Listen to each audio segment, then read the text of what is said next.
está conformado por Laura Méndez, Patricia Esquivel, Sebastián Domínguez, Melanie Rangel, Nayeli Martínez y Emilio Cisneros. En este video les explicaremos paso a paso las fases de la mitosis y la meiosis. La mitosis permite la reproducción de nuestras células de nuestro cuerpo, llamadas células sománticas. Las nuevas células sománticas son genéticamente idénticas a la célula madre, que les dio origen y son necesarias para reparar tejidos dañados o para reponer a las células que ya han cumplido con su ciclo. La mitosis se define como el proceso de división celular en el cual una célula progenitora da lugar a dos células hijas con la misma información genética y funciones que ella. Es importante recordar que este tipo de división celular se efectúa en las células sománticas, es decir, las células de tu cuerpo, y que es fundamental en los procesos de desarrollo y crecimiento en un organismo. Esta se compone de 4 fases: profase, metafase, anafase y telofase. Durante la profase, las largas fibras de cromatina replicadas en la fase S de la interfase comienzan a condensarse, haciendo evidente que los cromosomas constan de dos cromátidas hermanas unidas por el centrómero. La membrana nuclear comienza a desensamblarse y los centriolos migran a los extremos opuestos de la célula. Unos pequeños tubos llamados microtúbulos se originan a partir de los centriolos y forman una red dinámica conocida como uso mitótico. Los microtúbulos se adhieren a los cromosomas en una estructura proteica llamada cinetocoro, ubicada en el centrómero. En la metafase, los cromosomas se ordenan en el centro o plano ecuatorial de la célula, controlados por los microtúbulos. En la anafase, la tercera etapa de la mitosis, los cromosomas se separan en las dos cromátidas que los componen, dirigiéndose a los extremos opuestos de la célula. Finalmente, en la telofase, se desamblan los microtúbulos, se reestructura la membrana nuclear alrededor de cada grupo de cromosomas, de tal forma que la célula ahora tiene dos núcleos con exactamente la misma cantidad de información genética. Meiosis. La meiosis es el proceso a través del cual se producen los gametos en los organismos que llevan a cabo la reproducción sexual. Este tipo de división dota a cada uno de los gametos con la mitad del número de cromosomas, o sea, genera células sexuales haploides. Veamos cómo ocurre paso a paso el proceso de reducción cromosómica, la cual consta de dos procesos, meiosis 1 y meiosis 2. Meiosis 1.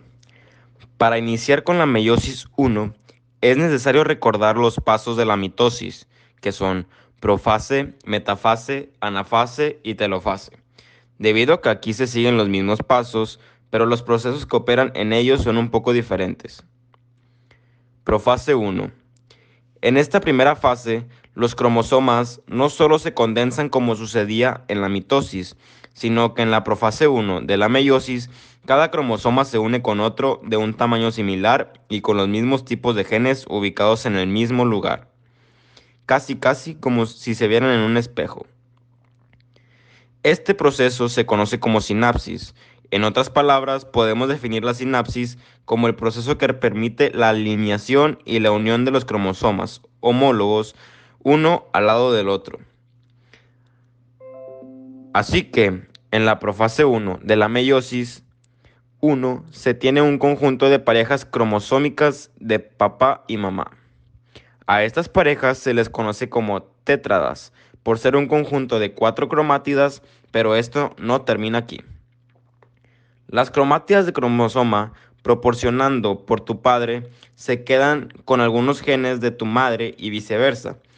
A este proceso se le denomina entrecruzamiento, el cual consiste en el intercambio mutuo de porciones equivalentes de ADN entre los cromosomas homólogos. Metafase 1. En esta fase, los centriolos se separan a los lados opuestos de la célula y las tétradas recombinantes son arrastradas al centro de la célula a través de los microtúbulos. Anafase 1. En esta fase, las tétradas son separadas y llevadas a los polos opuestos de la célula, a diferencia de la mitosis, en donde un cromosoma era separado por el medio, y las cromátidas eran llevadas a los polos opuestos. En el proceso de anafase 1 de la meiosis, los cromosomas no son divididos en cromátidas. Telofase 1. Para finalizar, en la telofase se forman dos nuevos núcleos en los polos opuestos de la célula, la cual termina por dividirse en dos nuevas células que contienen un cromosoma de cada par de homólogos. Meiosis 2. La meiosis 2 es la segunda división meiótica y es más parecida a una mitosis normal. Profase 2. Como ya hemos dicho, en esta primera fase no hay necesidad de replicación de material genético, como ocurría en la profase de la mitosis, pues las células generadas en la meiosis 1 conservaron los cromosomas de dos cromátidas. Metafase 2. Los cromosomas de dos cromátidas se alinean en una fila única y perfecta en el ecuador de la célula, formando la placa ecuatorial. Anafase 2. Los cromosomas son separados por los microtúbulos en cromátidas, justo como sucede en la anafase de la mitosis, y son arrastrados a los polos opuestos de la célula. Telofase 2. Una vez que las cromátidas han sido arrastradas a los extremos celulares, el uso mitótico desaparece y se forman las nuevas membranas nucleares. La citocinesis completará la separación de las nuevas células hijas con 23 cromosomas cada una, es decir, células haploides con la mitad del número de cromosomas de la célula original. Falta agregar la citocinesis, que aunque no es una fase de la meiosis, pero es necesaria para completar la división celular. Da por resultado 4 células haploides.